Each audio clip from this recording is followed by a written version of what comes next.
Bismillahirrahmanirrahim. Assalamualaikum warahmatullahi wabarakatuh. Selamat pagi anak-anakku semuanya, kelas 8. Mudah-mudahan kita sehat semuanya.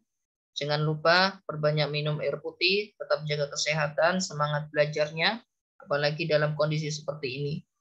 Bella, alhamdulillah, alhamdulillahirabbil alamin. Wassalatu wassalamu ala Rasulillah wa ala alihi washabihi ajmain. Asyhadu an la ilaha illallah wa asyhadu anna Muhammadan abduhu wa rasuluh. Bella anak-anakku semuanya kelas 8, kita memasuki materi yang kedua. Kalau kemarin kita membahas terkait dengan hukum sujud syukur, terkait dengan pengertian sujud syukur, sujud tilawah, ya, dan dasar hukumnya, pada pertemuan kali ini kita akan membahas terkait dengan hukum sujud syukur dan cara pelaksanaannya. Nah, sujud syukur ini hukumnya adalah sunnah.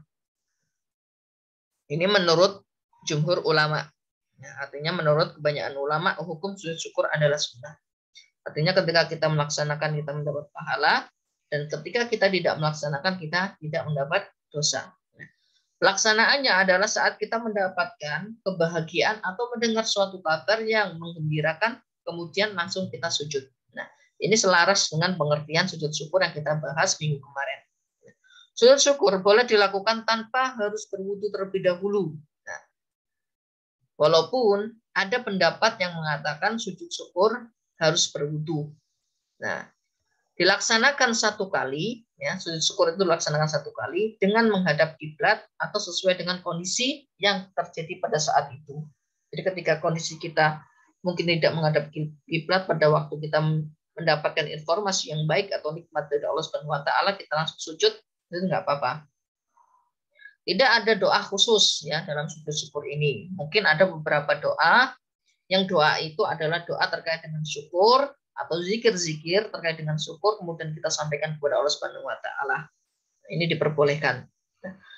Atau dengan cara pertama kita niat ya bismillahirrahmanirrahim, ya nggak perlu kita nawaitu sujud syukur dan lain sebagainya, nggak perlu ya. Kita cukup niat di dalam hati, kemudian kita membaca basmalah bismillahirrahmanirrahim, takbiratul ihram ya, takbiratul ihram. Setelah itu kita sujud.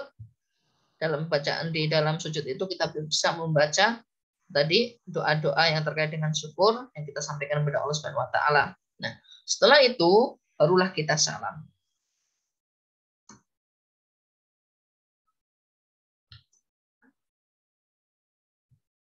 Lalu bagaimana bacaan sujud syukur itu? Ya, tadi tidak ada bacaan khusus ya terkait dengan sujud syukur. Nah, tapi kita bisa membaca zikir syukur ya, yaitu Allahumma laka sajadtu wa bika amantu wa laka aslamtu sajada wajhiya lilladzi khalaqahu wa sawwarahu wa syaqqa sam'ahu wa basarahu bi qawlihi wa quwwatihi fatabarakallahu ahsanul khaliqin. Atau bisa kita baca ya tasbih, tahmid, tahlil ya, subhanallah walhamdulillah wa la ilaha illallah wallahu akbar.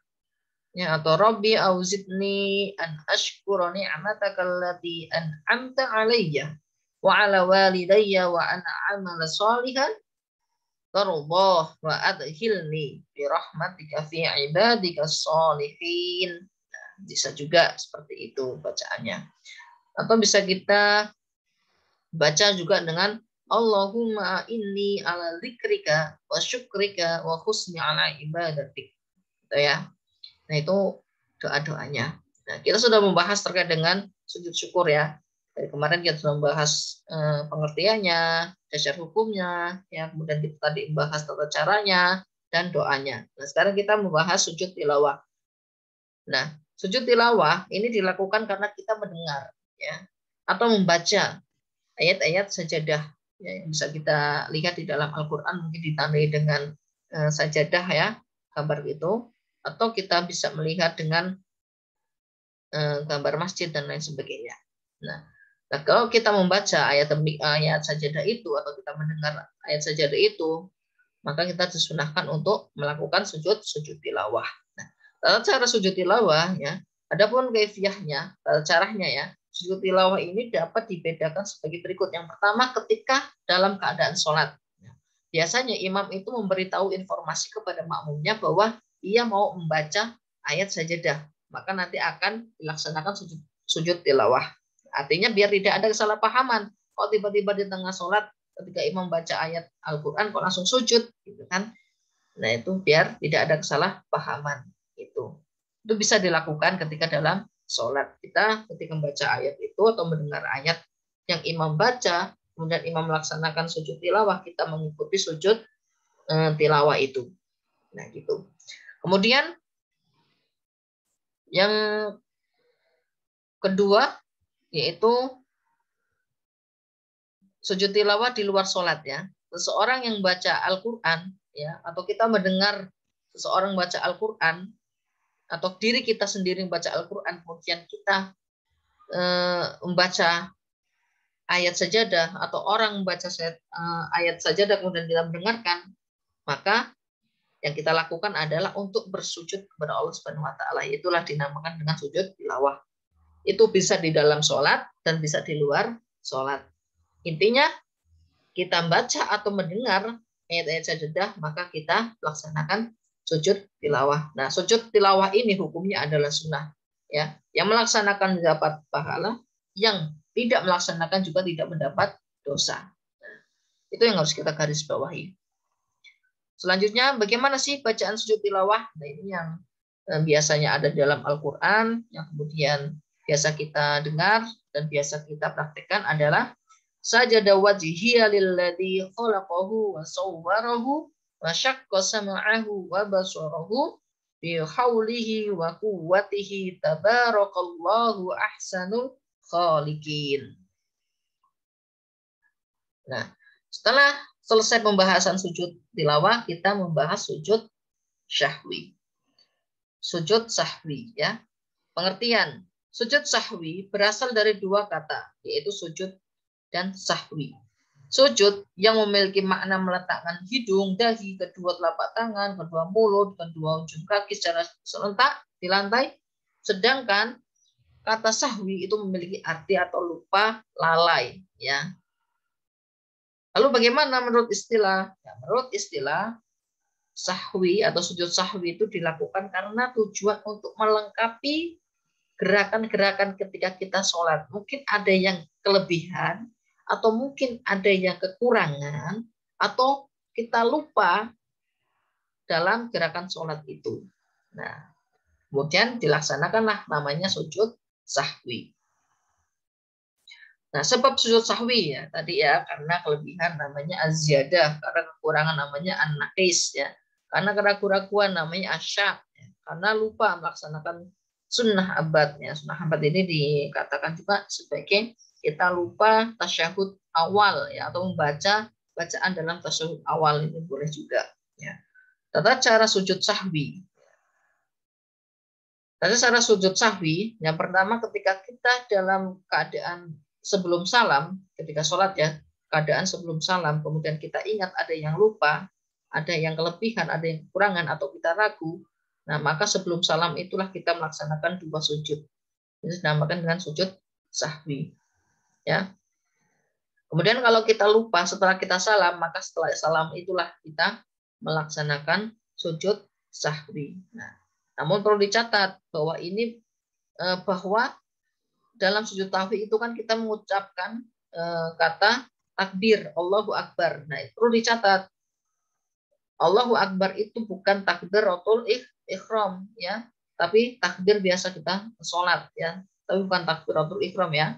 Nah, itu perlu menjadi catatan bagi kita. Nah, cukup mengucapkan takbir lalu sujud seperti halnya sujud dalam sholat. Nah, kemudian hukum sujud sahwi menurut mazhab Hanafi hukumnya wajib ya. Kemudian menurut mazhab Maliki dan Syafi'i hukumnya sunnah muakkad. Sedangkan menurut mazhab Hanbali hukumnya wajib namun bisa turun ke dalam hukum sunnah. Bahkan bisa turun lagi ke dalam hukum mubah atau boleh. Nah, inilah materi kita pada pertemuan hari ini. Ya, kita ulangi sekali lagi. Pada pertemuan minggu yang lalu kita membahas pengertian sujud syukur. ya yang kita lakukan ketika kita mendapat nikmat dari Allah Subhanahu wa taala atau kita mendapat berita informasi yang membahagiakan. Kemudian sujud tilawah. Nah, sujud tilawah ini kita lakukan ketika kita mendengar ayat suci Al-Qur'an berupa ayat sajadah yang dibacakan atau kita membaca ayat sajadah. Nah, kita laksanakan sujud tilawah.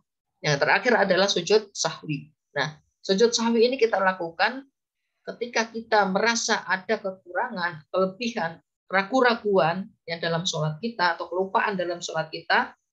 Ketika kita dalam keadaan sholat sebelum salam, maka kita melaksanakan sujud itu. Tapi setelah salam ya kita laksanakan setelah salam. Kalau kita ingatnya setelah salam ya, kita laksanakan setelah salam. Baiklah anak-anakku semuanya, inilah materi bab 1 yang bisa kita bahas terkait dengan 3 sujud syukur, sujud tilawah, dan sujud sahwi. Mudah-mudahan anak-anakku semua dapat memahami materi pada pertemuan kali ini dan dapat mengaplikasikan dalam kehidupan sehari-hari ketika kita mendapat nikmat, ketika kita mendengar ayat-ayat sajadah, ataupun ketika kita lupa dalam gerakan sholat. Teman-temanku semuanya, anak-anakku semuanya bisa melaksanakan, mempraktekkan sujud-sujud yang telah kita pelajari. Mungkin hanya ini yang dapat Ustadz sampaikan pada pertemuan kali ini. Mudah-mudahan bermanfaat. Setelah akhirnya, Assalamualaikum warahmatullahi wabarakatuh.